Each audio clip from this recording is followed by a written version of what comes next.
Last lecture में हमने main चीज़ ये सीखी थी कि फाइनल अकाउंट्स कैसे बनाना है, ठीक है। तो मैं तीनों रूल आपको अच्छे से समझा देता हूँ, इसको बिल्कुल अच्छे से माइंड में फिट कर लेना। पहला रूल तो ये था कि हमें तीनों चीज़ें साइमल्टेनियसली बनानी है। तीनों चीज़ों का मतलब है ट्रेडिंग अकाउंट, पीएनएल अकाउंट और बैलेंस शीट। तो ये तो सिंपल हो गया रूल। रूल नंबर 2 बिल्कुल अच्छे से याद रखना है कि जितने भी आइटम्स आपको ट्रायल बैलेंस के अंदर दे रखे होते हैं वो सिर्फ कितनी जगह लिखने हैं, एक ही जगह लिखने हैं, दैट्स इट। डेबिट आइटम को डेबिट में लिखना है और क्रेडिट आइटम को क्रेडिट में लिखना है। ये रूल हो गया नंबर 2, ठीक है। और रूल नंबर 3 था कि बहुत सारे आइटम्स जो ट्रायल बैलेंस के बाहर लिखे होते हैं, जिनको एडजस्टमेंट्स हम कहते हैं, राइट, उनको आपको दो जगह, मतलब उनका इफेक्ट दो जगह आना चाहिए। एक इफेक्ट होता है डेबिट इफेक्ट, एक इफेक्ट होता है क्रेडिट इफेक्ट, ठीक है। तो डेमो हमने वो तो ऐसे ही लिख लिया था। बाकी एडजस्टमेंट्स हमने डिस्कस करे थे कि ट्रायल बैलेंस के बाहर क्या क्या आइटम्स आपको जनरली देखने को मिलेंगे। तो एक आइटम तो था क्लोजिंग स्टॉक, ठीक है, वो हमने लिख लिया था। और येलो कलर का क्या मतलब था बताओ? कि अगर ट्रायल बैलेंस के अंदर होगा तो एक ही जगह लिखना है, हाँ ठीक है, तो एक ही जगह लिखना है। फिर उसके बाद आउटस्टैंडिंग एक्सपेंस हमने लिख लिया था, प्रीपेड एक्सपेंस हमने लिख लिया था, एक्रूड इनकम हमने लिख लिया था, और इनकम इन एडवांस रिसीव ये भी लिख लिया था, और डेप्रीसिएशन हमने ये भी लिख लिया था। तो 6 एडजस्टमेंट्स हमने मतलब डिस्कस कर लिए थे, ठीक है। तो कुछ और एडजस्टमेंट्स लिखते हैं आज, और फिर आज जो है प्रैक्टिकल एप्लीकेबिलिटी होगी। तो आज मतलब आज का आपका लेक्चर मज़ेदार रहने वाला है। तो पहले लेकिन हम कुछ और एडजस्टमेंट्स लिखते हैं। आपको नंबर 7 से शुरू करते हैं। चलो ठीक है, तो नए पेज से नंबर 7 लिख सकते हो, या कॉन्टिन्यूटी में नंबर 7 से लिखते हैं। 6 तक लिख लिए थे ना? हाँ, नंबर 7, 6 के बाद नंबर 7। चलो, तो नंबर 7 का नाम लिखना है इंटरेस्ट ऑन कैपिटल।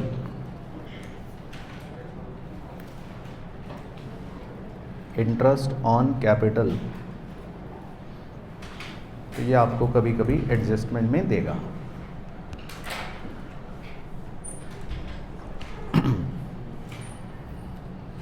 चलो, तो बताओ पहले आप तुक्का मारो, दो जगह कहाँ कहाँ लिख, और रिकॉर्ड करना है, फिर मैं तुक्का मारूंगा। ठीक है, तो डेबिट एस्पेक्ट तो सही हो गया, very good. Debit in PNL account, तो ये तो डेबिट एस्पेक्ट हो गया। और दूसरा liability side in balance sheet, लेकिन लाइबिलिटी साइड में आप कहाँ दिखाओगे? हाँ, तो कैपिटल में, राइट। तो लाइबिलिटीज़ के अंदर आपको अलग से नहीं दिखाना, लाइबिलिटीज़ के अंदर कैपिटल में दिखाना है आपको, राइट। तो इसको ऐसे लिख लेते हैं, ऐड इन कैपिटल। तो जाएगा तो लाइबिलिटी साइड ही, बिल्कुल सही, लेकिन कैपिटल के अंदर। ठीक है, बहुत बढ़िया।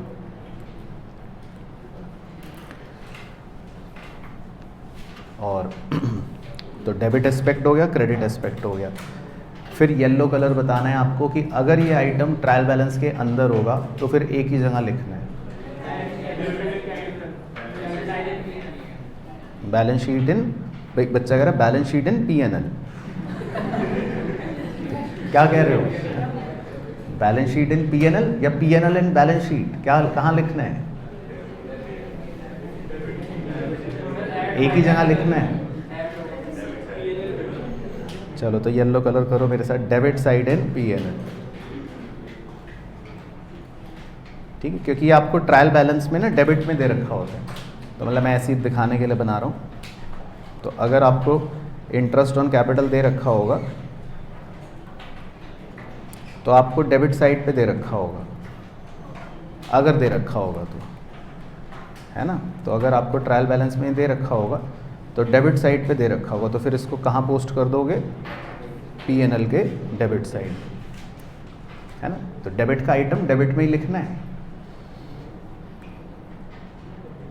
उसके बाद नंबर 8, ये तो आप मुझे लगता है बता ही दोगे। नंबर 8 का नाम है इंटरेस्ट ऑन ड्राइंग्स, उसका उल्टा, हाँ उसका उल्टा, ऊपर वाले का उल्टा। इंटरेस्ट ऑन ड्राइंग्स, तो करो उसका उल्टा। क्रेडिट साइड इन P&L और asset side in balance sheet. पक्का? ठीक है, तो इससे अच्छा ऐसे कर दे मेरे दोस्त, deduct from capital. Asset side पे लिखने से अच्छा है कैपिटल में से माइनस कर दें, है ना? तो वही एक ही बात हो जाएगी। ठीक है, तो एसेट साइड पे लिखने से अच्छा है आप कैपिटल को कम कर दो, कैपिटल को कम कर दोगे तो भी वही बात हो जाएगी। चलो अब येलो कलर बताओ,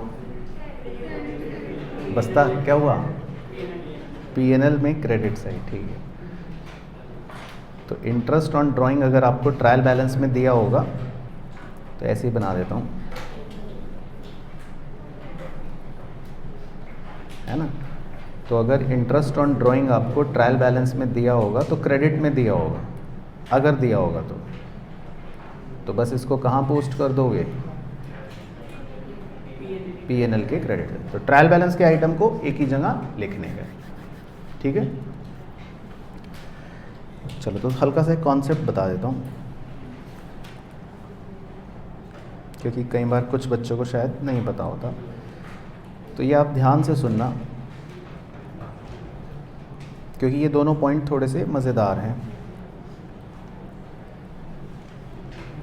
तो बिज़नेस जो होता है उसमें एक ओनर जो होता है वो पैसा इन्वेस्ट करता है ना, तो उसको हम क्या बोलते हैं? कैपिटल बोलते हैं।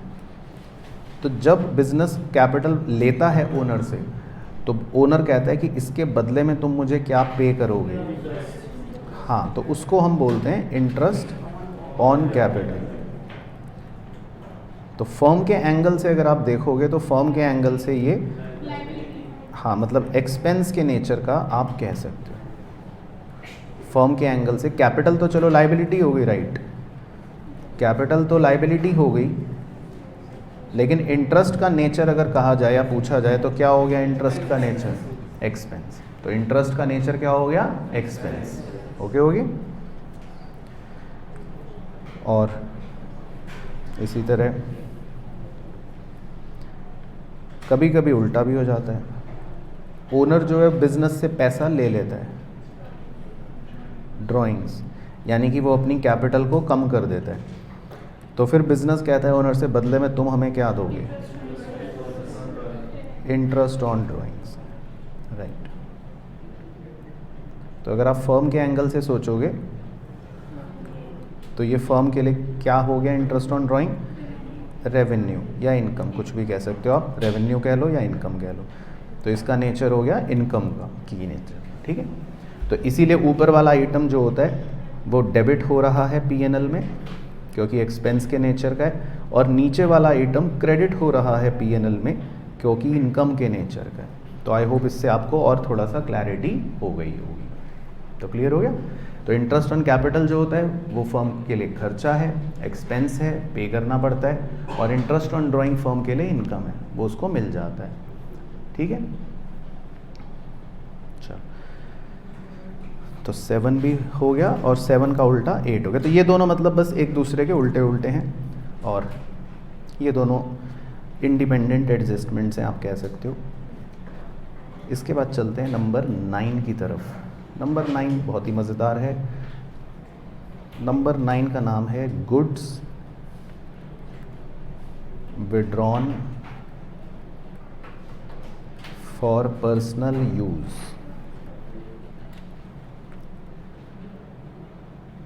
Goods withdrawn for personal use. तो इस बार तो क्या हो गया सर? इस बार जो है ओनर बिजनेस में से गुड्स ले जाता है,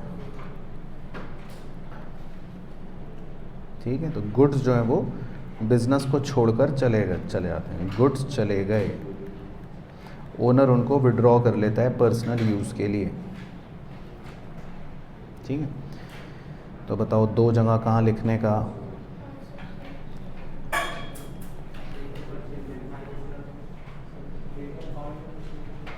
ट्रेडिंग अकाउंट में परचेज में से माइनस कर देंगे। तो ये आपको कैसे पता चली इतनी गहरी बात,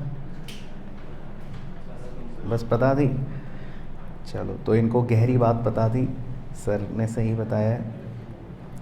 तो एक तो इसको परचेज में से माइनस कर देंगे, बिल्कुल सही बात है। तो ऐसे लिख लेते हैं, deduct from purchase, deduct from purchase, बिल्कुल सही, गहरी बात। क्योंकि देखो उसका लॉजिक भी है, ऐसे ड्राइंग से समझा देता हूँ। जब बिजनेस के पास, ड्राइंग देखना, देखो अभी डब्बे उड़ते हुए आएंगे। जब बिजनेस के पास गुड्स आते हैं, जब वो गुड्स खरीद के लाता है, ठीक है। तो जब बिजनेस के पास गुड्स आ रहे होते हैं तो बिजनेस कहता है परचेज हो गई, क्या हो गई, परचेज हो गई। अब उन्हीं में से अगर गुड्स चले जाते हैं, गुड्स हमें छोड़कर चले जाते हैं, एक्सेप्ट फॉर सेल, मतलब सेल के अलावा, तो बिजनेस कहता है कि परचेज कम हो गई। तो इसीलिए हम परचेज में से क्या कर देते हैं, डिडक्ट कर देते हैं। तो गुड्स का आना मतलब परचेज होना, गुड्स फिर हमें छोड़कर चले जाते हैं तो मतलब परचेज का कम हो जाना। तो ये लॉजिक होता है, ठीक है। तो गुड्स आएंगे तो परचेज, चले जाएंगे तो परचेज कम हो गई। अच्छा, ये तो हो गया एक तरह से आपका क्रेडिट एस्पेक्ट। अब डेबिट एस्पेक्ट बताओ।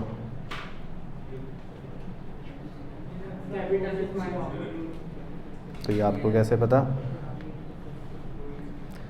क्योंकि पर्सनल यूज़ के लिए विड्रॉ कर रहा है। इसको क्या बोलते हैं भाइयों, ड्राइंग्स। और ड्राइंग्स हमेशा क्या करती हैं, बचपन से पढ़ रहे हैं, कैपिटल को कम करती हैं, राइट। तो ड्राइंग्स जो हैं वो कैपिटल को कम करती हैं। तो दूसरा एस्पेक्ट इसका हो गया कि ये कैपिटल को कम कर देंगी।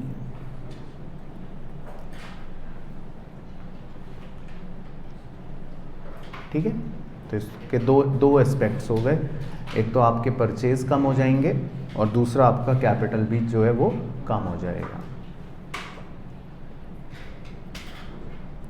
ओके हो गया। अच्छा, बच्चा कहता है सर ये अगर ट्रायल बैलेंस में दिया हो तो,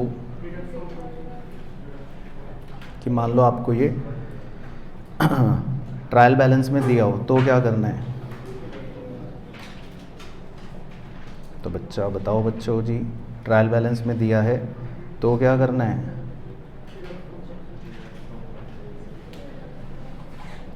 डिडक्ट फ्रॉम परचेज। तो ये आपको कैसे बताओ।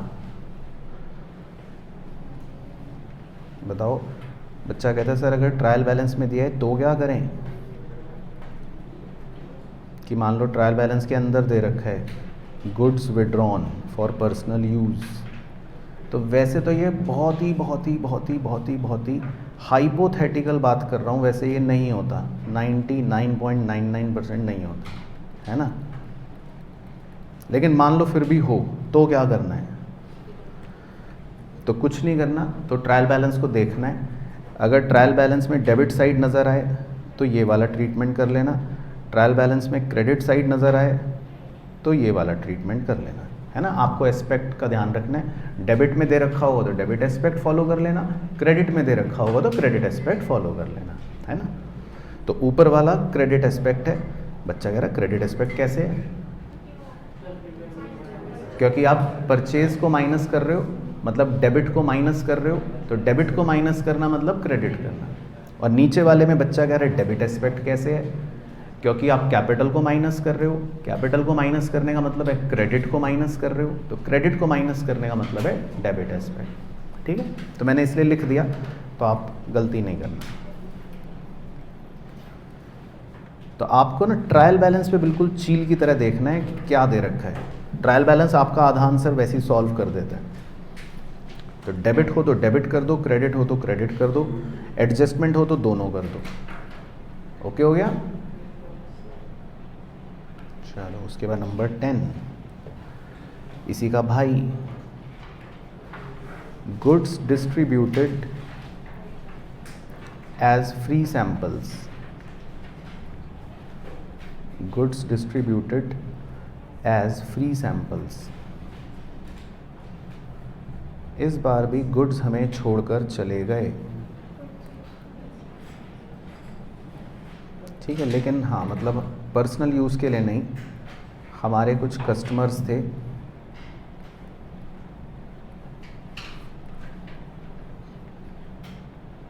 तो उनको हमने दे दिए। क्लोजिंग स्टॉक में तो वो गुड्स बचे ही नहीं ना, क्लोजिंग स्टॉक में तो बचने से पहले ही हमने दे दिए, तो ये गुड्स क्लोजिंग स्टॉक में नहीं आता क्योंकि इनको तो हम पहले ही दे चुके। इनको देने के बाद जो बचेगा कविश भाई वो क्लोजिंग स्टॉक होगा, ठीक है। तो एक बच्चे का डाउट था कि सर ये गुड्स क्लोजिंग स्टॉक में भी कुछ इफेक्ट डालते हैं क्या? नहीं, उस पर नहीं। चलो तो भाई लोग फ्री में गुड्स बांट दिए, बताइए। Very good. तो एक तो ये एक्सपेंस होता है तो P&L के डेबिट साइड पर आ जाएगा, ठीक है। इसको आप एडवर्टाइजमेंट एक्सपेंस भी कह सकते हो या इसको आप फ्री सैंपल एक्सपेंस भी कह सकते हो। चलो ठीक है, ये तो हो गया एक एस्पेक्ट डेबिट वाला, ये डेबिट एस्पेक्ट हो गया। और क्रेडिट एस्पेक्ट बताओ। डिडक्टेड या डिडक्ट फ्रॉम परचेज, बिल्कुल सही। कहाँ पर? इन ट्रेडिंग अकाउंट, ठीक है, okay. Deduct from purchase and trading account, तो ये आपका क्रेडिट एस्पेक्ट हो गया, ठीक है। तो इधर लिख देता हूँ। तो ऊपर वाला डेबिट एस्पेक्ट हो गया, नीचे वाला क्रेडिट एस्पेक्ट हो गया।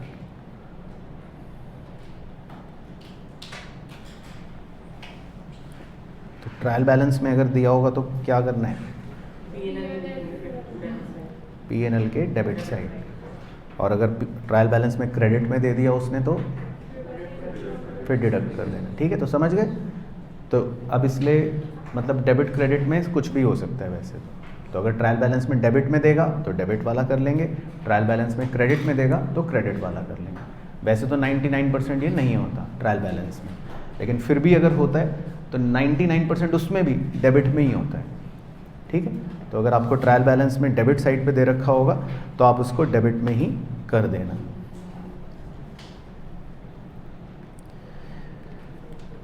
ठीक है, तो ट्रायल बैलेंस तो दे गई। बच्चा कह रहा था ट्रायल बैलेंस ना दिया हो तो बस फिर तो लिख कर आ जाना, क्वेश्चन फाड़ के आ जाना, कह रहा मैं नहीं कर रहा। जब बैलेंस ही नहीं देगा तो फिर फाइनल अकाउंट्स कैसे बनेंगे? चलो 11, ये भी इन्हीं का बड़ा भाई है। गुड्स लॉस्ट बाय फायर, आग लग गई, ₹10,000। तो गुड्स लॉस्ट बाय फायर, आग लग गई। और चोरी भी हो सकती है, ऐसा नहीं कि एग्जाम में चोरी वाला आ गया तो आप छोड़ के आ जाओ। तो गुड्स लॉस्ट बाय फायर भी हो सकता है, गुड्स लॉस्ट बाय थेफ्ट भी हो सकता है, गुड्स लॉस्ट बाय अर्थक्वेक भी हो सकता है, सुनामी भी हो सकता है, कुछ भी हो सकता है। कीड़े खा गए, चूहा ले गया, कुछ भी, गुड्स लॉस्ट। तो गुड्स चोरी हो गए, कुछ भी हो गए, तो बताओ क्या करें? चलो तो एक तो सही हो गया, P&L में डेबिट साइड आ जाएगा, ठीक है। तो ये तो डेबिट एस्पेक्ट हो गया क्योंकि नुकसान हो रहा है ना आपका। और क्रेडिट एस्पेक्ट, ठीक है, बिल्कुल सही। डिडक्ट फ्रॉम परचेज, परचेज आपकी देखो हमेशा कम हो रही है, तो जब भी आपको गुड्स छोड़कर चले जाते हैं तो परचेज हमेशा कम हो जाती है।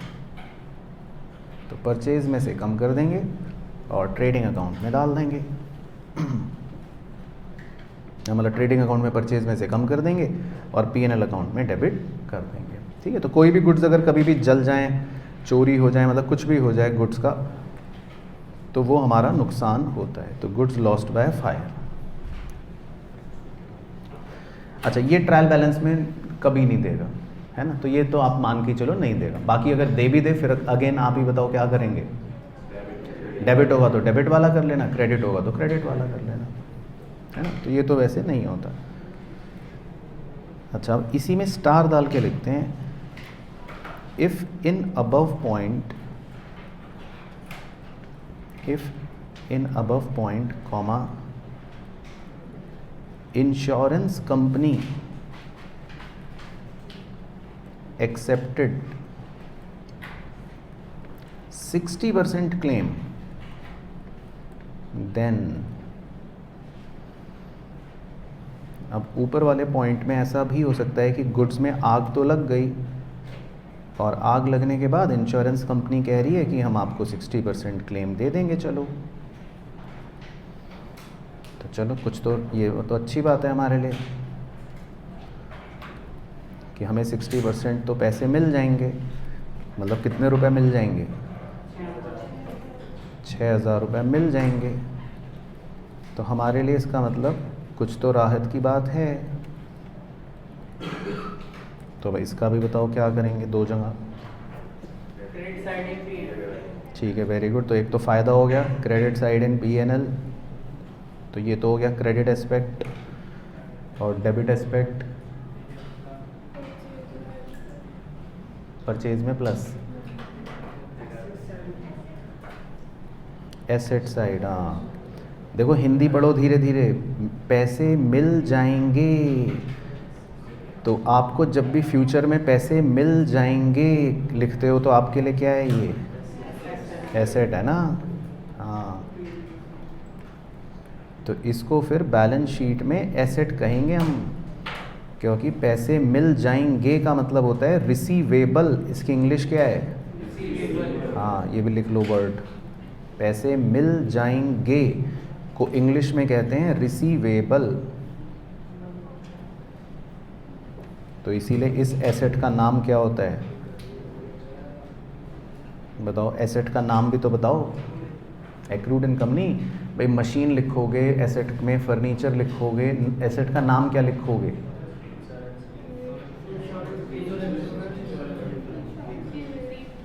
नहीं, रिसीव्ड नहीं मैडम। अगर रिसीव्ड लिख दिया तो बहुत ठेस पहुंचेगी ल्यूकस पैसियोली को। आपको लिखना है इंश्योरेंस क्लेम रिसीवेबल, पैसे मिल जाएंगे। तो एसेट का नाम भी क्या है? Insurance claim receivable. रिसीव्ड नहीं लिखना, अभी मिले नहीं है। देखो लॉजिक भी समझो, आज आग लगी तो आज ही पैसे लेकर आ जाएगी इंश्योरेंस कंपनी, ऐसा नहीं होता ना। तो पैसे तो आपको 2-3 महीने बाद मिलते हैं, तो इसीलिए हम इसको बोलते हैं इंश्योरेंस क्लेम रिसीवेबल। तो इस एसेट का नाम होता है इंश्योरेंस क्लेम रिसीवेबल। ठीक हो गया? तो मैं एक बार इसकी कंप्लीट प्रेजेंटेशन दिखा देता हूँ, आपको अगर अच्छा लगे तो आप बना लेना, है ना। अगर अच्छा लगे तो बनाना, अच्छा ना लगे आप दिमाग में ही समझ गए, आप अगर होशियार हो तो मत बनाना। लेकिन अगर आपकी बुद्धि थोड़ी सी मोटी है, आप मंद बुद्धि के हो मेरी तरह, तो बना लेना। ठीक है, तो जो होशियार है वो ना बनाए, और जो बच्चा मेरी तरह है वो बनाए। ठीक है, तो अपनी अपनी चॉइस है, ऑप्शनल है। तो बच्चे कह रहे हैं सर हम आपकी तरह हैं, हम बना लेंगे। चलो तो देख लेते हैं एक बार। तो डेमो के लिए बना रहा हूँ। तो जो गुड्स में आग लग गई, ठीक है, तो जो गुड्स में आग लग गई उसको परचेज में से तो माइनस कर देंगे, लॉस्ट बाय फायर 10,000, है ना, और P&L में डेबिट कर देंगे लॉस बाय फायर 10,000। तो ये तो हो गई जो गुड्स में आग लग गई। ठीक है जी। और जो इंश्योरेंस क्लेम मिलेगा वो नेवी ब्लू कलर से कर देता हूँ। जो इंश्योरेंस क्लेम मिलेगा वो P&L में क्रेडिट कर देंगे, इंश्योरेंस क्लेम 6,000, और बैलेंस शीट में एसेट में लिख लेंगे इंश्योरेंस क्लेम रिसीवेबल 6,000। तो आई होप इससे आपको और पिक्टोरियल प्रेजेंटेशन मिल गई होगी।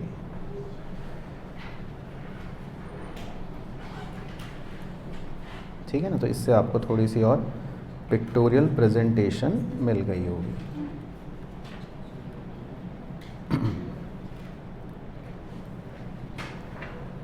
ठीक है, तो जो गुड्स आपके लॉस्ट हो गए वो आप उसमें परचेज में से माइनस कर दोगे और P&L में डेबिट में लिख लोगे, है ना। तो ये दोनों इफेक्ट एक साथ आ गए लाल कलर वाले। और जो इंश्योरेंस क्लेम मिला वो उसमें से P&L में क्रेडिट करके बैलेंस शीट के एसेट साइड पर लिख लोगे। तो वो दोनों इफेक्ट एक साथ आ गए। कुछ शरारत तो नहीं करी तुमने वहाँ पे? हाथ काट दिए जाएंगे? हाँ, ऑन है ना वो? ठीक है, तो क्लियर हो गया भाइयों? अच्छा, अब स्कूल की टीचर क्या सिखाती थी बचपन में? 10 साल पहले जब आप छोटे थे, बताओ।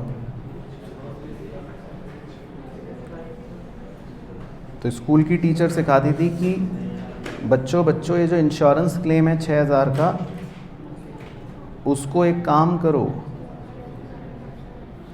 ये लॉस बाय फायर में से ही माइनस करके दिखा दो। तो बच्चा रट लेता था, हाँ अरे वाह टीचर, क्या बताया आपने। तो फिर बच्चा ऐसे भी कर सकता था। तो भाई आप दोनों तरह से संतुष्ट हो, कोई दिक्कत तो नहीं? चलो ठीक है, तो मैंने तो ऐसे ही कर दिया क्योंकि स्कूल की टीचर के हिसाब से ही चलूँगा मैं भी। तो ओके, तो आपका भी ठीक है, मेरा भी ठीक है, आंसर दोनों में सेम आ जाएगा। ठीक है, तो आपका भी ठीक है, मेरा भी ठीक है, कोई दिक्कत नहीं है। चलो, तो ये हो गई जी गुड्स जलने की कहानी। ठीक है, तो पॉइंट नंबर 11 में गुड्स जल गए। अब आगे बढ़ रहा हूँ पॉइंट नंबर 12। तो पॉइंट नंबर 12 पर आपको लिखना है स्टार लगा के मोस्ट इम्पॉर्टेंट। ये अकेला पॉइंट 10-15 मिनट का पॉइंट है, बहुत इम्पॉर्टेंट एडजस्टमेंट है। इसका नाम लिखते हैं sale of goods on approval basis. चलो, तो ये एक पहली सबसे खतरनाक एडजस्टमेंट है, अभी तक की तो बच्चों वाली थी। ब्रैकेट में लिखते हैं पेंडिंग अप्रूवल ऑन 31 मार्च। ठीक है, तो ये लिख लो आप, sale of goods on approval basis bracket में पेंडिंग अप्रूवल ऑन 31 मार्च।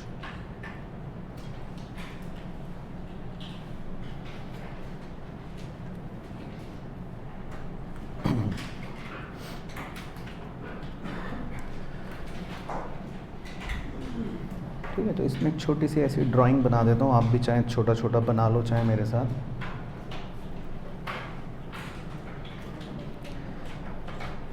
तो आज तारीख है 26 मार्च।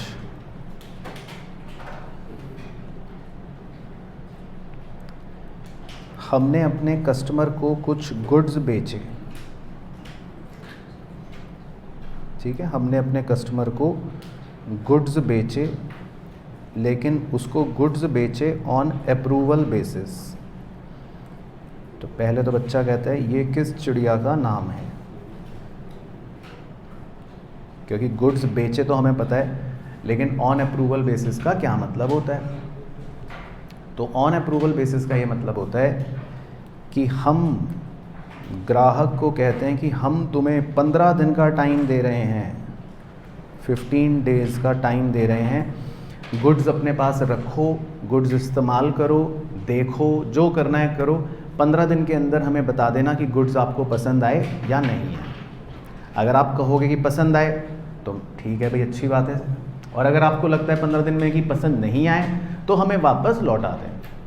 ठीक है, तो ये इसको बोलते हैं सेल ऑन अप्रूवल। तो पहले इतना क्लियर हो गया। अच्छा हाँ, क्रेडिट पर ही बेचते हैं अभी। अच्छा और पीछे का राज भी बता देता हूँ ताकि हर बात क्लियर रहे। इन गुड्स की लागत कितनी है बताओ? तो एक बच्चा कह रहा है 5000। ठीक है, और इन गुड्स को बेका कितने में? 7,000, ठीक है। तो बताओ मुनाफा कितना, 2,000, ठीक है। तो ये भी लिख लो, या मतलब ये भी मतलब देख लो, तो ओके हो गया। चलो, तो आपको 26 मार्च वाली जर्नल एंट्री बतानी है, खुद अपना दिमाग लगा के गुड्स बेचने की। और इस आदमी का नाम लिख लेते हैं, इस आदमी का नाम है ब्रॉक लेसनर, ताकि आप गलत अगर एंट्री बताओ तो F5 तैयार है, सुप्लेक्स सिटी में जाने के लिए तैयार रहना। तब सही एंट्री बतानी है गुड्स बेचने की टू ब्रॉक लेसनर। बताओ। हाँ पीयूष भाई, वो बाद में करेगा लेकिन वो होता नहीं है। Brock Lesnar account debit to sale, okay, मतलब सिंपल भाषा में debtor account debit to sale, ठीक है, सही है। चलो बच गए आप, नहीं तो F5 मिलती। तो Brock Lesnar account debit to sale, ठीक है। और कितने रुपए, 7,000, वेरी गुड। क्योंकि हम तो अपने बेचने का अमाउंट लिखेंगे ना, हमें कॉस्ट से तो मतलब नहीं है, हमने तो 7,000 का बेचा, ठीक है। तो पहले आप इतनी ड्राइंग बना लो, क्योंकि एडजस्टमेंट तो इसके बाद शुरू होती है। ये तो खाने की भूमिका बना रहा हूँ, ये तो एक मूवी जो है उसका अभी इंट्रोडक्शन चल रहा था, विलन तो अब आएगा। हाँ अभी तो कहानी चल रही है कि भाई ये हीरो पैदा हुआ, ये उसकी माँ है, ये उसकी बहन है, ये कहानी है, वो बहुत गरीब है। तो ये तो एक भूमिका बन रही है अभी कहानी की, विलन अब आएगा, एडजस्टमेंट तो अब इसके बाद शुरू होगी। तो पहले इतनी ड्राइंग कर लो, आप कर ली इतनी ड्राइंग, यहाँ तक आपको बिल्कुल समझ आ गया, ठीक है। तो एडजस्टमेंट इसके बाद शुरू होती है। तो मैं थोड़ा सा आगे बढ़ता हूँ एडजस्टमेंट की तरफ। चलो अब बड़े ध्यान से देखना, मेन खेल यहाँ से शुरू होता है। 1 दिन हो गया, 2 दिन हो गए, 3 दिन हो गए, 4 दिन हो गए, 5 दिन हो गए। 5 दिन बाद क्या तारीख है, 31 मार्च 2026, ईयर एंड हो गया। बेसिकली किताबें अब क्लोज करनी है अपने को, है ना, किताबें क्लोज करनी है। तो ये आप ज़रूर बना लो डायग्राम, किताबें क्लोज करनी है।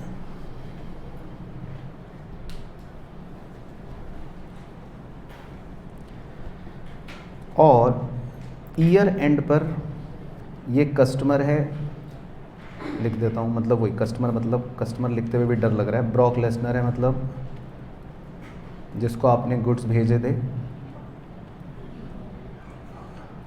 लेकिन अभी तक ब्रॉक लेसनर ने क्या नहीं करा, अप्रूव नहीं करा, क्योंकि अभी 15 दिन हुए नहीं ना पूरे। तो अभी भी गुड्स उसके पास रखे हुए हैं, लेकिन उसने अभी तक येस भी नहीं करा, नो भी नहीं करा, मतलब ना एक्सेप्ट करा ना रिजेक्ट करा, अभी कुछ नहीं करा।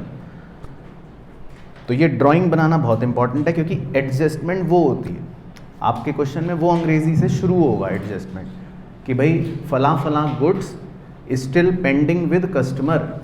तो कहानी वहाँ से शुरू होती है कि फला फला goods still pending with customer. चलो, तो अब बच्चा कहता है सर पेंडिंग हैं भी, तो हमें क्या दिक्कत। चलो तो आपको बताता हूँ हमें क्या दिक्कत, बड़े ध्यान से सीखना। आज आपको एक ऐसी चीज़ सिखाऊंगा तो आपको पता चलेगा कि देखो सीए कैसे काम करता है। चलो तो अब ध्यान से देखना, ठीक है। तो यहाँ से अब हमारा मेन काम शुरू होता है, ठीक है। तो अब आप, यानी कि आप सीए मान लो अपने आप को, अब आप इस कंपनी में पहुँच गए बुक्स क्लोज करने, ठीक है। तो अब आप देखो बड़े ध्यान से। तो आपके बिहाफ में मैं वो सीए बन जाता हूँ और कंपनी के मालिक को इमेजिनरी हाँ खड़ा कर लो कोई भी। तो अब सीए जो है वो चेक कर रहा है, बुक्स में चेक कर रहा है, बुक्स में चेक कर रहा है, कोई बात नहीं, क्लाइंट का सामान गिर भी गया तो हमें क्या। तो सीए जो है बुक्स में चेक कर रहा है, बुक्स में चेक करते करते वो कह रहा है कि भाई ये 27 मार्च को आपने एंट्री कर रखी है, debtor account debit to sale, है ना, ये एंट्री कर रखी है। अब सीए पूछता है मालिक से कि भाई दिखाओ इसका इनवॉइस दिखाओ। उसने तो वो मांग लिया सबूत, कह रहे दिखाओ सेल कहाँ हुई है। तो मालिक कह देगा कि साहब देखो हमारे गोदाम में तो गुड्स है ही नहीं, ये रहा देखो हमारा गोदाम, हमारे पास तो गुड्स है ही नहीं। तो सीए पूछ रहा है, हम पूछ रहे हैं नहीं गुड्स वुड्स छोड़ो, उससे मुझे मतलब नहीं है, वो तो तुमने छुपा दिए होंगे, मुझे क्या, मुझे इनवॉइस दिखाओ कहाँ हुई है सेल। तो मैं क्लाइंट से 7,000 रुपये की इनवॉइस मांग रहा हूँ, तो देखो हम गलत तो नहीं मांग रहे, क्योंकि उसने तो सेल की एंट्री लिख रखी है, तो हम तो उससे इनवॉइस मांगेंगे। तो फिर बेचारा कस्टमर या जो क्लाइंट है बेसिकली वो फंस जाता है, वो कहता है मेरे पास इनवॉइस तो नहीं है सर। तो फिर बताओ आप सीए हो, आप क्या बोलोगे उसको? भाई देखो गलत तो नहीं हो रहा, आपको अजीब तो नहीं लग रहा, लॉजिकल है बात बिल्कुल। तो अब आप खुद अपने आप को सीए बन के सोचो, आप क्लाइंट को आपने पकड़ लिया, क्लाइंट के पास इनवॉइस नहीं है, आपके पास किताब में सेल लिखी हुई है, ये रही सेल, तो अब आप क्या करोगे?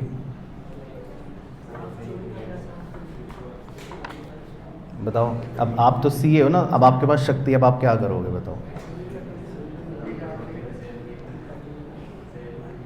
सेल नहीं हुई, हाँ, तो आप यही मानोगे कि सेल नहीं हुई? जब तक वो इनवॉइस नहीं देगा, सबूत नहीं देगा, तो आप क्या मानोगे कि सेल नहीं हुई। वेरी गुड, हाँ। तो देखो अब आपको क्या काम करना है, तो फिर इस एंट्री को समझना फिर बताना, पहले मुझे लिखने दो। देखो सी अब गुस्से में आ गया, तो सीए कह रहा है कि ये तो सेल है ही नहीं, मैं क्यों मान लूँ सेल। तो सीए जो है अब एक एंट्री करवाता है 31 मार्च को, कहता भाई सेल वेल नहीं है, ये तुमने ना झूठ लिखी है एंट्री, तुम्हारी एंट्री को मैं खारिज कर रहा हूँ, तुम्हारी एंट्री कैंसिल। तो पहले अब आप देखो कि ये एंट्री आपको समझ आएगी क्या हो रही है। जो सेल की एंट्री थी, जो क्लाइंट ने लिख रखी थी, उसको कैंसिल ऑफ कर दिया, हम कह रहे हैं सेल नहीं हुई है। तो सीए जो है वो 31 मार्च को ये एंट्री करवाता है, पहले कहता है सेल नहीं हुई। तो क्लियर हो गया इतना पॉइंट? ठीक है, तो ये एंट्री आप लिख लो, तब तक मैं इसके अकाउंटिंग एस्पेक्ट लिख लूँ। तो सीए कहता है सेल नहीं हुई, तो देखो सेल नहीं हुई का मतलब ये हो गया कि सीए आपकी सेल की वैल्यू भी कम करवा देगा, कहेगा 7,000 से अपनी सेल कम करो भाई, ये सेल नहीं है, और 7,000 रुपये से अपने डेटर भी कम करो भाई, कोई सेल वेल नहीं हुई है, तुम झूठ बोल रहे हो, और अगर सच बोल रहे हो तो इनवॉइस दिखाओ, इनवॉइस है नहीं। तो क्लियर हो गया धीरज बाबू, समझ आया? चलो, तो धीरज बाबू को अगर समझ आया तो इसका मतलब भारतवर्ष के बच्चे बच्चे को समझ आया हो, ऐसा माना जाता है। चलो, तो यहाँ तक सबको बिल्कुल क्लियर हो गया? ठीक है। अच्छा, अब बच्चों के मन में यहीं तक आते ही एक प्रश्न आ गया बीच में। बच्चों ने कहा कि अगर ब्रॉक लेसनर ने एक्सेप्ट कर लिया होता तो, या उल्टा भी आ सकता है कि अगर ब्रॉक लेसनर ने रिजेक्ट कर दिया होता तो फिर ये एडजस्टमेंट ही ना बनती, फिर हम आपको ये पढ़ाई ना करा रहे। तो ऐसा नहीं होगा, है ना? फिर तो ये एडजस्टमेंट ही फ्लॉप हो गई ना। इस एडजस्टमेंट की हेडिंग में लिखा है पेंडिंग अप्रूवल, ठीक है। तो अगर ब्रॉक लेसनर एक्सेप्ट कर लेगा तो कुछ हुआ ही नहीं एक तरह से, और रिजेक्ट कर देगा तो भी कुछ नहीं हो, तो कोई टेंशन नहीं है। टेंशन सिर्फ पेंडिंग अप्रूवल पर ही है।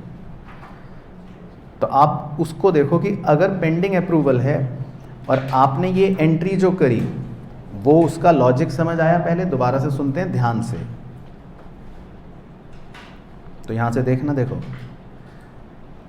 क्लाइंट ने 27 मार्च को क्या एंट्री रिकॉर्ड कर रखी है? हाँ, कि Brock Lesnar debit to sale. तो क्लाइंट कह रहा है सेल हो गई, ठीक है साहिल भाई। लेकिन सीए हो आप, चार्टर्ड अकाउंटेंट हो साहिल भाई आप, क्लाइंट ने आपको इनवॉइस नहीं दिखाया, उसने कहा कि मेरे पास तो कोई सबूत नहीं है, तो सीए क्या बोलेगा कि सेल नहीं हुई। तो हमें इसीलिए सेल को कैंसिल करना है ना। तो हम क्लाइंट के उस झूठ को, या मतलब झूठ नहीं, मतलब सबूत की कमी को कहेंगे कि सेल नहीं हुई। तो इतना क्लियर हो गया पहले? चलो, तो आई होप इतना क्लियर हो गया होगा। अब क्लाइंट कहता है कि सर ये बताओ, अगर सेल नहीं हुई, आप ये कह रहे हो कि अगर सेल नहीं हुई है ना, अगर सेल नहीं हुई तो आपके हिसाब से इसका मतलब ये डब्बे अभी भी अनसोल्ड हैं। बोलो सीए साहब। भाई अगर आप कह रहे हो कि सेल नहीं हुई तो इसका मतलब ये डब्बे अभी भी अनसोल्ड हैं। तो अब क्लाइंट कह रहा है कि फिर ये बताओ सीए साहब, जब डब्बे अनसोल्ड रह जाते हैं तो उसको हम क्या बोलते हैं? Very good. तो देखो बच्चा तो यहीं पे सीए बैठा हुआ है, कह रहा है जो डब्बे अनसोल्ड रह जाते हैं उसको हम क्या बोलते हैं? Closing stock. तो इस बार क्लाइंट कह रहा है सीए से, कह रहा है सीए साहब तो एक क्लोजिंग स्टॉक मानो। फिर भाई देखो दो ही बातें हो सकती हैं, या तो डब्बा बिक गया और आप कह रहे हो बिका नहीं, तो फिर क्या आसमान ले गया उसको? अगर बिका नहीं तो इसका मतलब फिर अनसोल्ड है, और अनसोल्ड को क्या बोलते हैं? Closing stock. तो क्लाइंट कहता है फिर इसको क्लोजिंग स्टॉक मानो। तो यहाँ तक क्लियर है? पहले तो बना लो ड्राइंग। तो बताओ मेरे प्यारे ऑनलाइन के चीतो भाइयों, क्लियर है आपको? तो जितनी कहानी मैं समझाऊं उसी कहानी पे अभी समझ के मुझे बताना, तब तक ड्राइंग बना लो। तो क्लाइंट ये कह रहा है कि डब्बे अगर अनसोल्ड हैं तो फिर तो ये क्लोजिंग स्टॉक माने जाएंगे ना।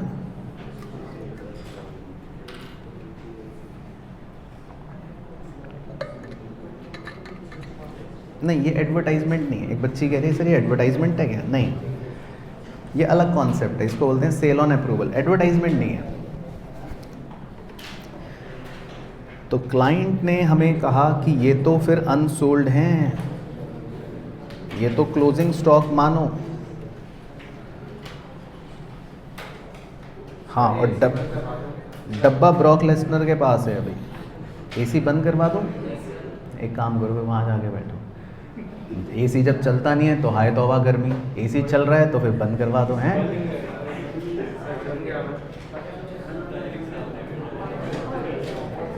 चलो, तो पहले इतनी ड्राइंग बना लो भाइयों सब। चलो तो एक बार मैं फिर से समराइज करवा रहा हूँ, विजुलाइज करो। डब्बे किसके पास रखे हैं? ब्रॉक लेसनर के पास। डब्बे किसके घर पे रखे हैं? ब्रॉक लेसनर के पास। लेकिन बुक्स में हमारे पास, बुक्स में सेल नहीं हुई। तो ऐसा देखो हो तो सकता ही है ना भाई, फिजिकल पोजेशन तो अलग हो सकती है, ओनरशिप अभी मेरे पास ही है, सेल नहीं हुई, ऐसा हो सकता है। तो सीए ने तो कहा कि भाई देखो सेल तो नहीं है, ये तो फॉर श्योर है। पहले चलो मैं आपसे दोबारा पूछता हूँ, आप सीए की इस बात से सहमत हो या नहीं हो? क्योंकि सेल तो नहीं है ना। अगर सेल होती तो इनवॉइस होता, अभी तक अप्रूव हुआ नहीं है, तो सेल तो पक्की बात है नहीं है। और कोई भी डब्बे अगर सेल नहीं होते ना तो वो क्लोजिंग स्टॉक ही माने जाते हैं। तो यहाँ तक तो मतलब हम बिल्कुल ठीक हैं। तो अब क्लाइंट कह रहा है कि ये डब्बे अगर क्लोजिंग स्टॉक हैं तो भाई अब क्लाइंट ने तो कह दिया और हमने भी कहा हाँ भाई सही कह रहे हो तुम, तो ये तो क्लोजिंग स्टॉक है, ये डब्बे तो क्लोजिंग स्टॉक तो माने जाएंगे। तो फिर सीए जो है एक क्लोजिंग स्टॉक की एंट्री और करता है 31 मार्च को। कहता है ठीक है मैं इनको क्लोजिंग स्टॉक की तरह रिकॉर्ड करूंगा। सीए कहता है मैं इनको रिकॉर्ड करूंगा एज क्लोजिंग स्टॉक, कि भाई ये क्लोजिंग स्टॉक है।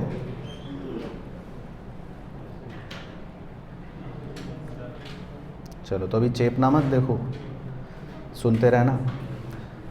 तो क्लोजिंग स्टॉक की एंट्री हमने वैसे तो पहले लेक्चर में लिखी थी, लेकिन मुझे पता है आपको याद नहीं होगी। तो नहीं सर याद है, क्लोजिंग स्टॉक की एंट्री लिखवाई थी, closing stock account debit, very good, to trading account. ठीक है, चलो तो जिनको याद है तो वो लिख रहे हैं, तो अब आप लिख सकते हो। तो ये हमने वैसे लिखी थी। तो क्लोजिंग स्टॉक की एंट्री होती है closing stock account debit to trading account. बहुत बढ़िया, closing stock account debit to trading account, बिल्कुल सही। क्योंकि गुड्स अगर बेचे नहीं तो इस साल हम उन गुड्स को क्या मानेंगे? क्लोजिंग स्टॉक, बिल्कुल सही। तो वो गुड्स जो हैं अब क्लोजिंग स्टॉक की तरह रिकॉर्ड किए जाएंगे।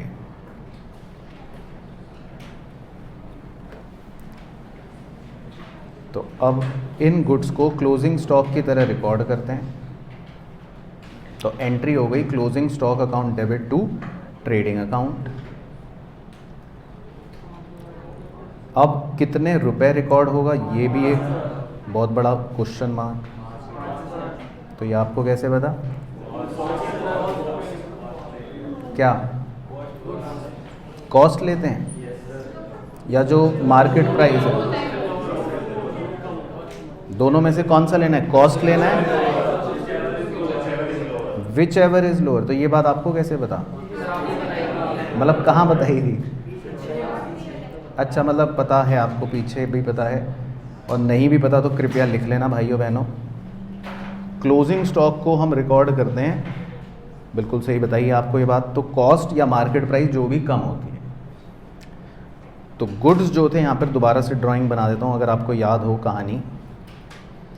गुड्स की लागत तो 5000 थी, लेकिन आपने बेचा इनको था 7000 पर। तो गुड्स को अगर हमें क्लोजिंग स्टॉक को रिकॉर्ड करना है तो क्या वैल्यू पर रिकॉर्ड करेंगे, 5000। Very good. तो क्लोजिंग स्टॉक को हमें रिकॉर्ड करना है कॉस्ट या market price which ever is lower पर। प्रूडेंस कॉन्सेप्ट भी ये कहता है वैसे तो, और अकाउंटिंग स्टैंडर्ड 2 भी ये कहता है, चैप्टर 4 में पढ़ लेंगे। तो देखो यहाँ तक कहानी क्लियर हो गई, यहाँ तक कोई दिक्कत तो नहीं। तो मतलब आप इस कहानी को इतना ऐसे समझो कि इस पूरी कहानी में बेसिकली 2 बातें हो रही हैं। वो 2 बातें क्या हो रही हैं, क्लाइंट ने कुछ सेल रिकॉर्ड कर ली है, लेकिन सीए कह रहा है कि वो तो सेल नहीं है। तो आपको पहला काम क्या करना है, सेल को कैंसिल करना है। और अगर गुड सेल नहीं हुए तो क्या माना जाएगा, क्लोजिंग स्टॉक। तो क्लोजिंग स्टॉक को हम क्या मान लेंगे, मतलब क्लोजिंग स्टॉक को फिर हम रिकॉर्ड कर लेंगे और उसको रिकॉर्ड करने की ये एंट्री कर लेंगे। तो यहाँ तक बिल्कुल क्लियर हो गया। चलो अब इसके भी इफेक्ट बता देता हूँ। चलो, हालांकि क्लोजिंग स्टॉक का इफेक्ट तो आपको पता ही है, लेकिन फिर भी लिख लेता हूँ। मतलब क्लोजिंग स्टॉक को कहाँ कहाँ लिखते हैं, 2 जगह। हाँ, एक तो क्रेडिट एंड ट्रेडिंग अकाउंट और asset side in balance sheet. ठीक है, तो वो लिख देता हूँ दोबारा से, वैसे तो रिपीटिव बात है।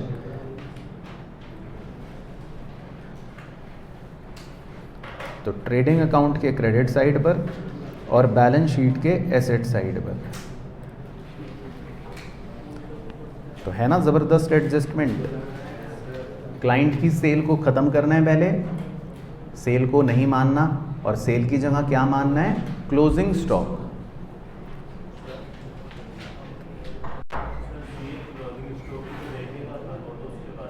Very good. तो ये देखो बच्चा कितना होशियार है। बच्चा कह रहा है कि भाई सीए फैक्ट्री में जाके डब्बे भी तो चेक करेगा। सीए कहेगा कि भाई फैक्ट्री में तो डब्बे है ही नहीं। बिल्कुल सही बात है, देखो, क्योंकि फैक्ट्री में तो डब्बे है ही नहीं। डब्बे जो हैं वो किसके पास रखे हैं, डब्बे किसके घर पे रखे हैं, ब्रॉक लेसनर के पास। यही कह रहे हो ना, ठीक है। तो भाई देखो, ये मेरा पेन है 5 करोड़ का, ठीक है। अब इसको तुम घर ले जाओ 1 दिन के लिए, ठीक है। मान लो तुम ले गए, यहाँ रख देता हूँ, ठीक है।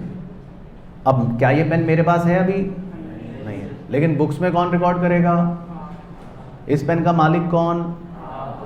तो बुक्स में जब रिकॉर्डिंग की जाती है तो ओनरशिप के हिसाब से की जाएगी। ये पेन आप लेके चले गए 1 दिन के लिए, उससे क्या फ़र्क पड़ता है ना। पहले इतना क्लियर हो गया। तो डब्बा ब्रॉक लेसनर के घर पे रखा है, नो डाउट। ये देखो ब्रॉक लेसनर, लेकिन बुक्स में तो मालिक अभी भी कौन है डब्बों का, बुक्स के हिसाब से। हम तो बुक्स में रिकॉर्ड कर रहे हैं ना, बुक्स में तो हम ही है, मतलब क्लाइंट ही है। तो डब्बा ब्रॉक लेसनर के घर पे रखा है, लेकिन मालिक तो कौन है, क्लाइंट ही। तो ये बात मनीष मल्होत्रा ने सुन ली। वो वहीं से गुजर रहा था, कह रहा था ये डब्बे किसके पास रखे हैं। मैंने कहा ये तो कस्टमर के पास रखे हैं। तो सुनो ध्यान से, मनीष मल्होत्रा क्या कह रहा है। तो मनीष मल्होत्रा वहाँ से कह रहा है कि मैं इसको डिज़ाइनर कपड़े पहना दूँ, इसको क्लोजिंग स्टॉक क्यों बोल रहे हो। ये तो डब्बे क्लाइंट के पास रखे हैं, मतलब ब्रॉक लेसनर के पास रखे हैं। तो मनीष मल्होत्रा कह रहा है मैं इसको डिज़ाइनर चोला पहना दूं। मैंने कहा इसको डिज़ाइनर कपड़े पहना दो भाई, बड़ा अच्छा लगेगा हमें क्लोजिंग स्टॉक को। तो मनीष मल्होत्रा क्लोजिंग स्टॉक का डिज़ाइनर कपड़ा लेकर आया, कह रहा है इसको छुपा देते हैं और एक नया नाम देते हैं। इसका नाम रख दिया inventory with customer account debit. तो एक्चुअल में ये इस नाम से रिकॉर्ड होगा, हाँ, इन्वेंट्री विद कस्टमर। तो क्लोजिंग स्टॉक पे आप भी एक ऊपर चादर चढ़ाकर, छुपाकर, काटकर इन्वेंट्री विद कस्टमर अकाउंट लिख लीजिए। मन में क्लोजिंग स्टॉक सोच लेना, लेकिन एग्जाम में लिख नहीं सकते। तो एक्चुअल नाम है इन्वेंट्री विद कस्टमर। तो अगर मैं डायरेक्टली लिखवा देता तो फिर आप थोड़ा परेशान होते। तो समझ गए कि नाम कैसे आया है। ये क्लोजिंग स्टॉक, पर नाम क्या लिखना है, इन्वेंट्री विद कस्टमर। चलो तो इसको समराइज करवा दूं अच्छे से, ताकि रटने वाले बच्चों का काम आसान हो जाए, है ना। हमें तो मुद्दे से मतलब है, इतनी कहानी तो बाद में करते रहेंगे। तो खैर इस पूरी कहानी को मैं समराइज कर देता हूं, ताकि रटने वाला बच्चा जो है उसे तकलीफ जरा सी भी ना हो। चलो तो इधर एक समरी बना लेते हैं, मतलब इसको क्रक्स बोल देता हूँ। क्रक्स मतलब समरी।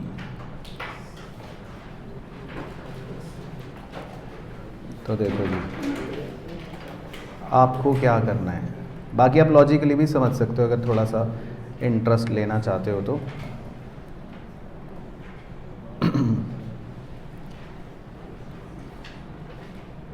ठीक है, तो ऑनलाइन की चीज़ें आप ध्यान से देखना। तो देखो बहुत ध्यान से देखना, समराइज करवा रहा हूँ। सबसे पहले सीए क्या बोलेगा, हाँ सीए बोलेगा भाई सेल नहीं है ये, तो 7,000 रुपये सेल में से कटवा देगा और 7,000 रुपये डेटर में से कटवा देगा। कहेगा भाई सेल नहीं है, तो इतना इजी हो गया, सिंपल। तो सेल में से माइनस और डेटर में से माइनस। तो सीए कह रहा है सेल नहीं है। फिर आप पूछ रहे हो सीए से कि सीए साहब क्या है ये, तो कह रहा है ये स्टॉक है और मनीष मल्होत्रा ने डिज़ाइनर नाम दे रखा है। तो आप क्लोजिंग स्टॉक को कहाँ लिखते हो,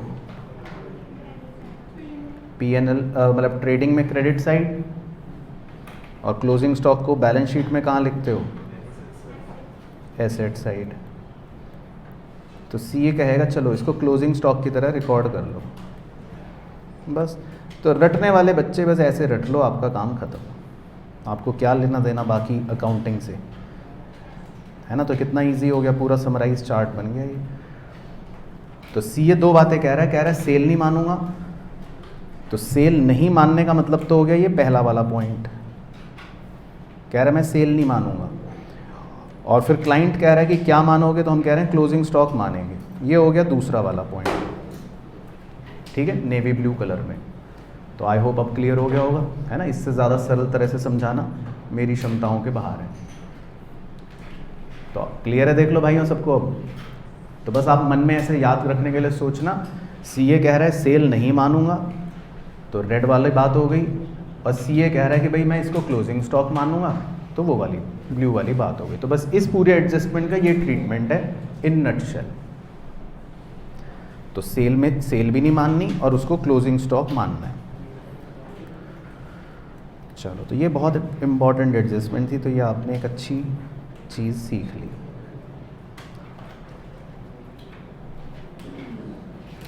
चलो तो क्लियर हो गया बिल्कुल। चलो तो अब हम क्वेश्चंस करते हैं। तो ये चार्ट बनाकर बस अब आप इसको क्लोज कर सकते हो। तो फिलहाल की लिस्ट यहीं तक क्लोज करके फिर अब क्वेश्चंस थोड़ा सा करेंगे तो उससे पता लगेगा। चलो ठीक है, तो बुक में चलेंगे। चलो तो एक ही क्वेश्चन करते हैं अभी, क्वेश्चन नंबर 10, ठीक है, क्योंकि अभी हमने सारी एडजस्टमेंट नहीं करी।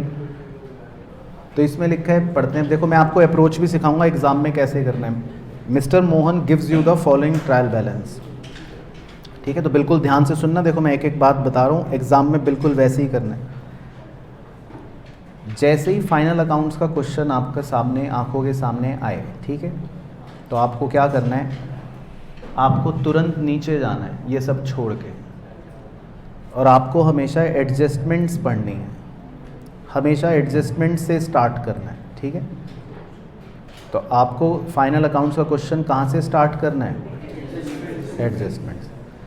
तो जैसे इसमें एक एडजस्टमेंट दे रखी है, क्लोजिंग इन्वेंट्री वॉज 1,80,000। तो बस अपना माइंड में ऐसे सोचने का कि यार क्लोजिंग इन्वेंट्री को दो जगह कहाँ लिखते हैं। तो आपने जैसे माइंड में सोच लिया कि ट्रेडिंग अकाउंट में क्रेडिट में और बैलेंस शीट में एसेट में, हाँ तो ऐसे सोचने का, ठीक है। फिर सेकंड एडजस्टमेंट लिखी है, डेप्रीशिएट फर्नीचर। अब ध्यान से सुनना, जब हम डेप्रीशिएट फर्नीचर लिखोगे, आप पढ़ोगे एग्जाम में ना, तो फर्नीचर पे जाके एक स्टार लगाना है। ये स्टार का ये मतलब होता है कि जिस जिस आइटम की एडजस्टमेंट दे रखी होती है, ये आपको अलर्ट कर देती है कि भाई इस आइटम की एक एडजस्टमेंट है, नहीं तो फिर मिस आउट हो जाता है बाद में। तो जिस भी आइटम की एडजस्टमेंट हो आप उस पर स्टार लगा लो, ठीक है, तो ये पहचान हो जाती है। और माइंड में इसको सोच लो, ये दो जगह कहाँ लिखते हैं, P&L के डेबिट साइड में, और एसेट मतलब फर्नीचर में से माइनस। वेरी गुड, बस इतना सोचते ही आ जाओ फिर तीनों फॉर्मेट साइमल्टेनियसली बनाने पर। तो एग्ज़ाम में कैसे देखो फास्ट तरीके से करना है वो सिखा रहा हूँ, नहीं तो बहुत टाइम लगता है इसमें। तो आप 3 सुंदर फॉर्मेट बनाओ और मैं 3 गंदे फॉर्मेट बना रहा हूँ। हाँ, तो मैं गंदे बनाऊँगा, आप सुंदर बनाना, क्योंकि मुझे तो थोड़ा समझाना है ना। तो मेरा फोकस समझाने पर है, लेकिन आप प्रॉपर बनाओ अपने पेज पर।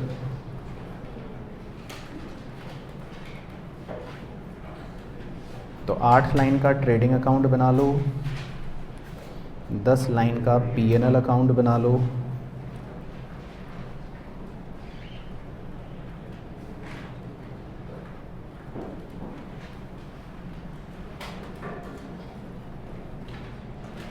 और 10 लाइन की बैलेंस शीट बना लो।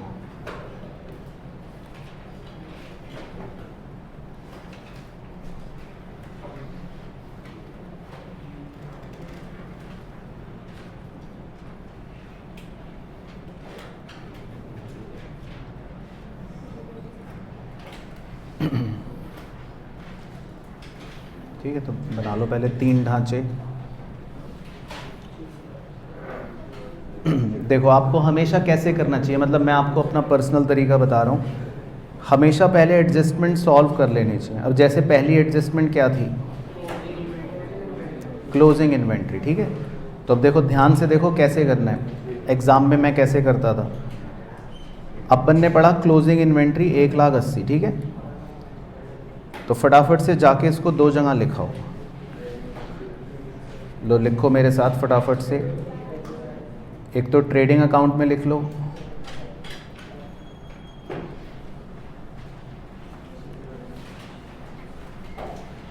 बाय क्लोजिंग स्टॉक 1,80,000, और दूसरा कहाँ लिख लो, बैलेंस शीट में एसेट्स है, क्लोजिंग स्टॉक 1,80,000। तो जैसे ही आपने 2 जगह इसको लिख लिया ना, बस इसको क्वेश्चन में से काट दो, उसको क्वेश्चन में से आप काट दो, मतलब अपना काम हो गया। तो क्लियर हो गया। अब देखो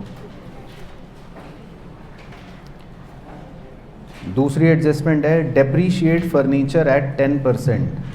10% फर्नीचर को डेप्रीशिएट करना है। तो फर्नीचर कहाँ है, ये रहा, 3,50,000। तो इसका 10% निकाल लो, 35,000। तो अपने को 2 जगह लिखना है ना, देखो। तो बस फटाफट जाओ अपने सॉल्यूशन में, उसको 2 जगह लिख के आ जाओ। कहाँ कहाँ, P&L में एक तो डेबिट साइड, 2 डेप्रीसिएशन। हाँ, ऑर्डर में नहीं लिखना ना, यही तो अच्छी बात है इसमें, इसका कोई ऑर्डर नहीं, अपना फटाफट लिखने का, ठीक है। और दूसरी जगह कहाँ लिखना है इसको, बैलेंस शीट में आप फर्नीचर में से माइनस कर दो। तो 3.5 लाख का फर्नीचर और उसमें से माइनस कर दो 35,000, तो बाहर बच गया 315। ठीक है, तो क्लियर हो गया। तो बस जैसे ही आपकी एडजस्टमेंट सॉल्व हो गई ना, बस तो इसका मतलब आपका क्वेश्चन में आधी टेंशन ख़त्म। एक तरह से आपका क्वेश्चन आधा ख़त्म हो गया। उसका रीज़न बताता हूँ क्यों। अब आपको सिर्फ एक एक आइटम सिंपली पोस्ट करना है, और पोस्टिंग का रूल बड़ा सिंपल है। डेबिट का आइटम बस डेबिट जगह, और क्रेडिट का आइटम बस क्रेडिट जगह। वेरी इजी, सिंपल पोस्ट करना है। तो आप भी करते रहो, मुझे भी बताते रहो, साथ साथ करते हैं। कैपिटल को कहाँ लिखना है? लायबिलिटी। चलो तो लिखते हैं, आ जाओ। तो बैलेंस शीट में लायबिलिटी में लिख लो कैपिटल 6,50,000, 6,50,000 अंदर की तरफ लिखना। ठीक है, अंदर क्यों लिखते हैं सर? कुछ ड्राइंग श्राइंग आ जाए, कोई नेट प्रॉफिट आ जाए तो वो ठीक हो गया। उसके बाद नेक्स्ट आइटम अपने को दे रखी है सेल 9,70,000। तो सेल को कहाँ लिखना है? ट्रेडिंग अकाउंट में अंदर की तरफ लिख लो बाय सेल 9,70,000, है ना, अंदर लिख लेना, क्या पता कोई सेल रिटर्न आ जाए। उसके बाद अगला आइटम है परचेजेस 4,30,000। इसको कहाँ लिख लें? ठीक है, debit side and trading account to purchase, अंदर की तरफ लिख लो 4,30,000। तो यहाँ तक क्लियर है सबको? कोई भी दिक्कत तो नहीं? तो आप मुझे बता देना, देखो खुद बताना जो भी आइटम में आपको दिक्कत लगे। ओपनिंग इन्वेंट्री ये कहाँ लिखना है? Debit in trading. हाँ, ट्रेडिंग अकाउंट में डेबिट साइड। और अच्छी बात ये कि ये सब एक ही जगह लिखने हैं आपको, तो बस एक जगह लिखते रहो। कितने रुपए? 1,10,000। ओके। उसके बाद फ्रेट इनवर्ड ट्रेडिंग में, ये डायरेक्ट एक्सपेंस होता है भाइयों, तो इसको ट्रेडिंग अकाउंट में लिखना है फ्रेट इनवर्ड। तो लिख लो एक लाइन की जगह छोड़ के टू फ्रेट इनवर्ड 40,000।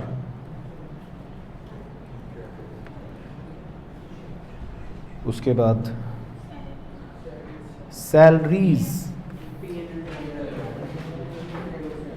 ये P&L में इनडायरेक्ट एक्सपेंस होता है 2,10,000। तो टू सैलरीज 2,10,000। उसके बाद एडमिनिस्ट्रेशन एक्सपेंस, ये भी याद है ना, ऑफिस वाले बताए थे। तो सारे ऑफिस वाले एक्सपेंस P&L में, तो ये भी P&L में 1,50,000। तो लिख दो टू एडमिनिस्ट्रेशन एक्सपेंस 1,50,000। उसके बाद जी नेक्स्ट देखो, फर्नीचर तो लिख चुके, टिक लगा लेते हैं। Trade receivable and trade payable, तो डेबिट वाला कौन सा होगा? और क्रेडिट वाला ट्रेड पेबल, लायबिलिटी। तो इतनी सबको नॉलेज है? चलो ठीक है। तो 2,10,000 और 1,90,000 ये बैलेंस शीट में लिख लेते हैं। आ जाओ। तो 2,10,000 ट्रेड रिसीवेबल और 1,90,000 ट्रेड पेबल लायबिलिटी।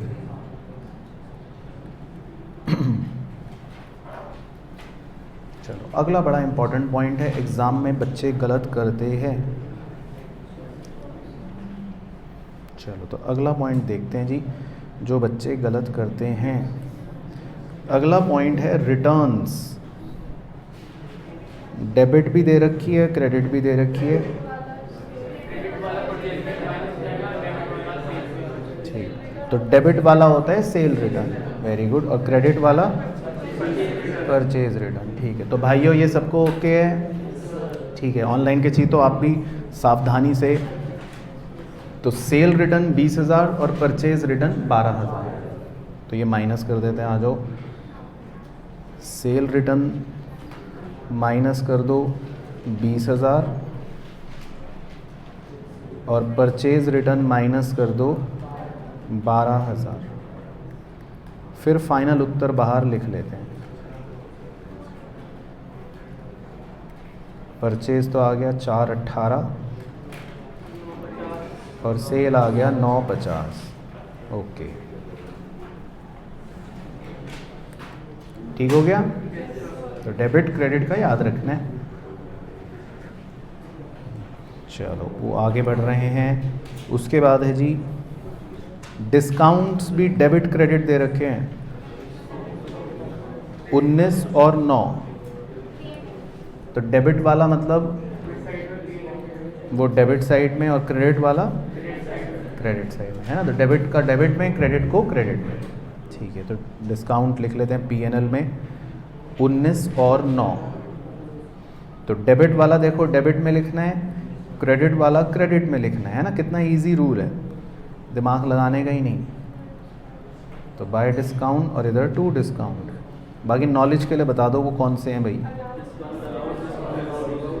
ठीक है, अलाउड वाला खर्चा और रिसीव्ड वाला इनकम। हाँ, वो नॉलेज के लिए। ठीक है यहाँ तक। उसके बाद नेक्स्ट है बैड डेट्स।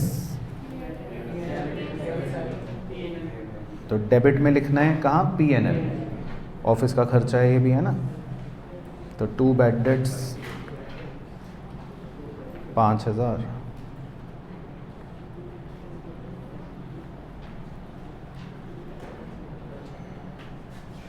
उसके बाद इन्वेस्टमेंट इन गवर्नमेंट सिक्योरिटीज, निवेश। ठीक है, तो 1 लाख एसेट साइड। ठीक है, तो बैलेंस शीट में आ जाते हैं। एसेट साइड इन्वेस्टमेंट 1 लाख रुपए।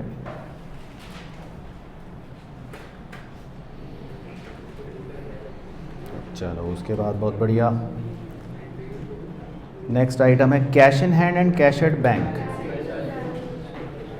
189। ये क्या हो गया, एसेट। तो ये भी लिख लो बैलेंस शीट में, कैश इन हैंड या बैंक 189। चलो ठीक है, तो पहले यहाँ तक रुक कर एक अल्प विराम लेते हैं कि भाई यहाँ तक सबको बिल्कुल ओके है। पहले यहाँ तक तो कोई दिक्कत परेशानी नहीं। चलो थैंक गॉड। चलो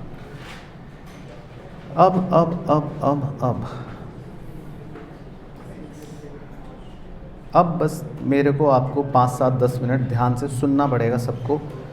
ठीक है, तो अपनी सारी बातें, सारे चर्चे थोड़ा सा शांत रखना। अब उसके बाद देखो बड़े ध्यान से सुनना है जी सब बच्चे। उसके बाद आपको 5 आइटम्स जो दे रखे हैं वो रीड कर रहा हूँ, वो एक एक करके। एक दे रखा है इनपुट सीजीएसटी, इनपुट एसजीएसटी। एक दे रखा है output CGST, output SGST, output IGST. ये दे रखे हैं, ठीक है। चलो तो पहले बिल्कुल ध्यान से सुनना मेरी बात, बिना बातें करें, ठीक है। देखो जीएसटी क्या है, जीएसटी में इनपुट क्या है, जीएसटी में आउटपुट क्या है। हो सकता है आप में से कई बच्चों ने अभी ना पढ़ा हो, है ना। तो बिल्कुल कोई घबराने की बात नहीं है। यहाँ पर आप एक छोटा सा अपनी किताब में या फिर अपने रजिस्टर में ऐसे एक डिस्क्लेमर डाल देना, रेफर चैप्टर 2।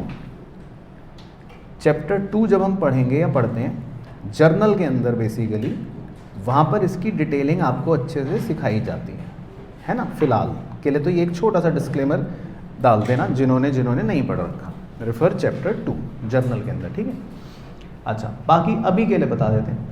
इनपुट जीएसटी जो होता है, जो आप येलो कलर देख रहे हो, इसका मतलब ये होता है कि ये हमें सरकार से लेना है।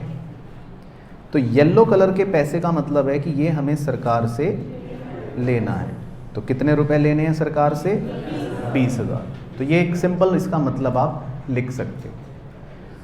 और ब्लू कलर का आउटपुट जीएसटी का मतलब होता है कि हमें सरकार को देना है, राइट। तो इतना रुपया हमें सरकार को देना है, इसका मतलब होता है ये हमारे लिए है लायबिलिटी। कितने रुपए? 6 और 8 और 8 16 और 6 22,000। ठीक है। तो पहले हम इतना लिख लेते हैं। तो इसको आप बस एज इट इज कॉपी कर लो। येलो वालों को एसेट में लिख लो, ब्लू वालों को लायबिलिटी में लिख लो। तो एज इट इज कॉपी कर लेते हैं। तो मैं भी कॉपी कर लेता हूँ, आप भी कॉपी कर लो, है ना। तो इनपुट सीजीएसटी और इनपुट एसजीएसटी 10-10 हज़ार थे, तो वो आप एसेट में लिख लो। ये हमें सरकार से लेना है।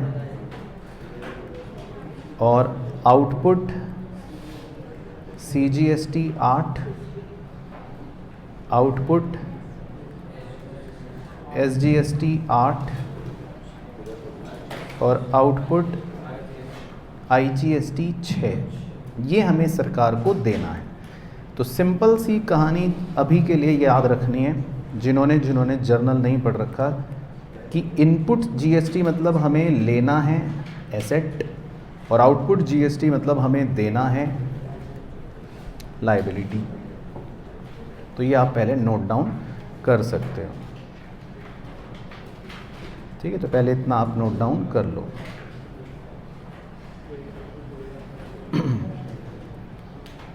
तो पहले मुझे एक बार यहाँ तक का कंफर्मेशन दे दो, यहाँ तक का आपको ओके हो गया सब बच्चों को, खासकर नए खिलाड़ियों को, मतलब जिन्होंने जर्नल में नहीं पढ़ा। इनपुट जीएसटी मतलब एसेट और आउटपुट जीएसटी मतलब लायबिलिटी। अच्छा, अब आगे सुनना ध्यान से।